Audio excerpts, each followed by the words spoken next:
आपके एक आशिक थे, यमन से काफिला आया, नबी पाक सल्लल्लाहु अलैहि वसल्लम आपकी बारगाह में हाजिर हुए, और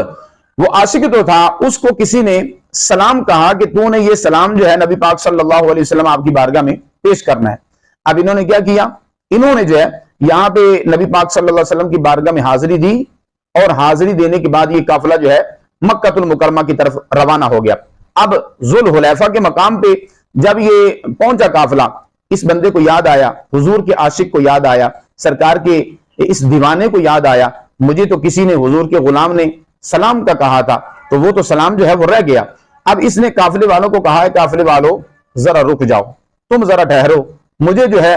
ये बेवफाई करना अच्छा नहीं लग रहा, मैंने जो है हुजूर के आशिक का सलाम जो है नबी पाक की बारगाह में पेश करके आना है। उन्होंने कहा देर हो जाएगी, जब तू जाएगा वापस आएगा तो देर हो जाएगी। तो इसने कहा नहीं, मैं जल्दी जो है हुजूर की बारगाह में